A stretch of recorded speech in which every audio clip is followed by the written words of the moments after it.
सिमलाबारि गामियाव मानव गेदेर बिथां कातिराम बर' सारनि अननायाव माने जि जायगायाव एम्बुलेन्स हाबजाया बा गारि हाबजाया बेफोरबायदि जायगायाव माने जोंहा बिथां MCLA नि आन्दाराव दिनै माने सेन्ट्रेल गारदों बेनिखायनो जोंबो माने जोंनि जायगानि एसे गोथौ थानायफोराव जेराव गारि हाबजाया जेरावहाय माने बेफारिफोरा जा मैगं थाइगं लांनायाव एसे उसुबिदा जायो लोगोसेनो इ-रिक्सा फैया माब्लाबा एम्बुलेन्सफोर हाबबाया इमारजेन्सियाव बिनि थाखाय बे लामाखौ सेन्ट्रेल गारना होदों बेनि थाखाय जोबोर मोजां मोनदों आरो बेफोरबायदि मावना होयोब्ला निस्सय रायजो राजाफ्रा गोजोनगोन मानोना गोबां रायजोफोरा खुद्रिनाय दंमोन दिनै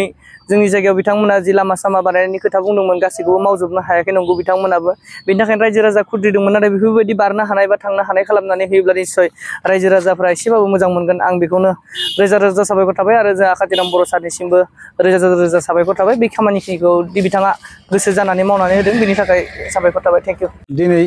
जोंनि बागानपारा समस्थिनि MCLA एबा BTCLA नि बुंथिगिरि कातिराम बर' सारनि अननायाव जों नबस्थि प्राइमारिनि बेन्दोङाव एबा अदला VCDC नि बेन्दोङाव थानाय जोंनि गरमारा नै सिजौबारि ओमफ्राय भगपारा लिन्दा सुपा अदला बिटपारा हलामाखा बै इ-रिक्सा थांजायि बे हाखर हाब्रु जाना थानाय जायगायाव जों बिथां MCLA मुस्रि गेवलां कातिराम बर' सारनि अननायाव जों दिनै सानसेनि हाबाफारि लानानै सेन्ट ग्रेभेल होनाय हाबाफारिखौ जागायदों एबा होगासिनो दं। जों दिनै बेखिनि सुबानि अनगायैबो जुदि समा मिलायोबा जों गुबुन सुबाफोरावबो होनाय जागोन जोंनि थाखाय जों मोनसे मोजां बाथ्रा बा जों गोजोननाय मोनदों बा जोंनि रायजो राजाफ्रा इ-रिक्सा लांनायनि थाखाय उसुबिदा जायो बा बेबायदिनो बेफार फालांगिफोरा आबादारिफोरा मैगं थाइगं रोगानो उसुबिदा जायो बेनि थाखाय जोङो नबस्थि प्राइमारि जानानै आरो अदला VCDC नि जानानै जोङो बिथांनिसिम जों खावलायदोंमोन बे खावलायनाय लेखा बिथाङा जोंखौ बे खामानिखौ मावफुंनो हेफाजाब होदों बिथोन होदों बिथांनि अननायाव जोङो दा होगासिनो दङ बेखिनि गोजोन्थों। बे सोलोंथाइखौ जोंनि MCLA मुस्रि गेवलां कातिराम बर'आ होदो बिथांखौ जोङो सप्तासे सिगां बुंदोंमोन जे जोंनि बे भट केन्द्र खाथिनि लामाफोरा थारमाने एकदम गाज्रि जानानै रायजोफोरा अखा हाब्ला थारमाने गथ'फोरा स्कुलाव थांनो हाया बा गारि बा साइकेल बाइक थांनो हाया बेखौ जोङो बिथांनो जनायदोंमोन बिथाङा जोंनो अननानै दिनै बे JCB बे ट्रेक्टर होनानै जोंनो बेखिनि लामाखौ सेन्ट ग्रेभेल होनानै मोजाङै लामाखिनिखौ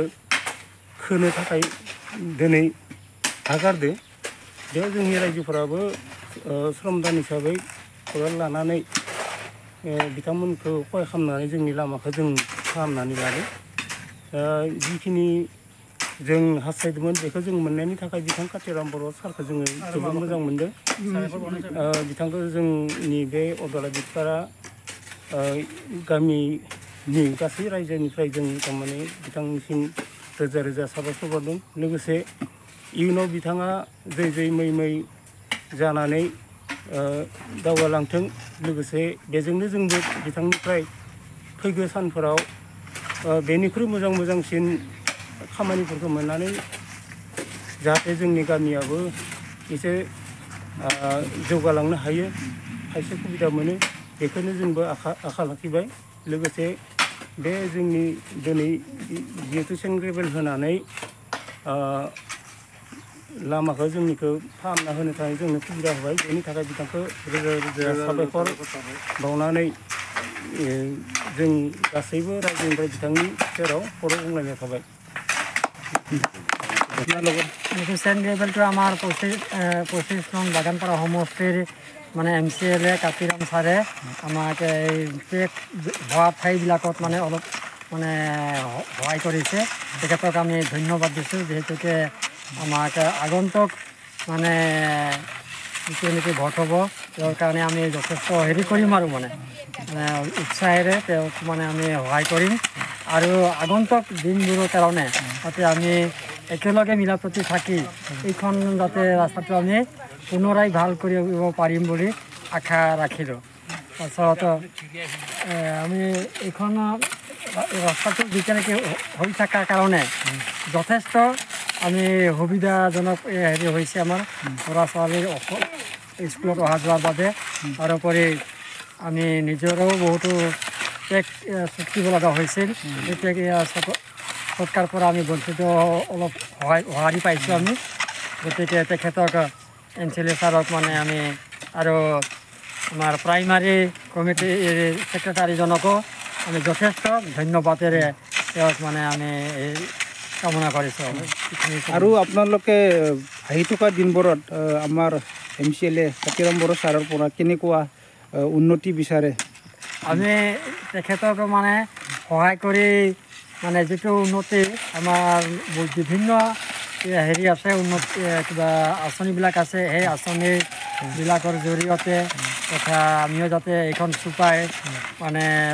উপভোগ কৰিব পাৰোঁ তাৰোপৰি মানে নানানটা ৰাস্তা পদূলি কালভাৰ নানানটা হাইৱে ঘৰ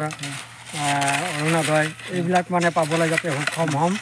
সেইকাৰণে তেখেতক মানে আমি আৰু আগন্তুক নিৰ্বাচিতৰ কাৰণে তেখেতক মানে সহায় কৰিম বুলি দায়বদ্ধতা থাকিব বৰ্তমান আমাৰ বাগানপাৰা সমষ্টিৰ পৰিৱেশ কেনেকুৱা বৰ্তমান বাগানপাৰা সমষ্টিৰ পৰিৱেশ শান্তিৰ ওপৰত মানে একদম যথেষ্ট ভাল 100% মানে শান্তিত চলি আছোঁ এতিয়া ৰাতি 1 বজালৈকেও আমি ঘূৰিব পৰা আছোঁ কোনো এটা অসুবিধা নহয় তাৰ কাৰণে ছাৰক আৰু দলক মানে ধন্যবাদ জনাওঁ মই এটা ভাল ঘোষণা বঙাইগাঁও মেডিটেক এলাইড হেল্থ ইনষ্টিটিউটৰ 2025 আৰু 26 বছৰৰ DMLT laboratory technician x-ray and imaging technician ECG technician pharmacy assistant dental hygienist emergency technician আৰু নাৰ্ছিং কেয়াৰ এছিষ্টেণ্ট কোৰ্চৰ নাম ভৰ্তি কৰাটো এতিয়া চলি আছে নাম ভৰ্তি কৰাৰ বিষয়ৰ বাবে জানিবলৈ ব্যক্তিসকলে 9395558676 নম্বৰত যোগাযোগ কৰিব পাৰিব मोनसे गोजोनथाव फोसावथाय बङाइगाव मेडिटेक एलाइड हेल्थ इन्स्टिट्यूटआव इंराजि बोसोर 2025-26 मायथाइनि थाखाय DMLT laboratory technician x-ray and imaging technician ECG technician pharmacy assistant dental hygienist emergency technician आरो नार्सिं केयार एसिस्टेंट कोर्सनि मुं थिसननाया सोलिगासिनो दङ मुं थिसननायनि सोमोन्दै सुलाद लानो थाखाय 9395558676 नाम्बाराव फोनांजाब खालामनो हागोन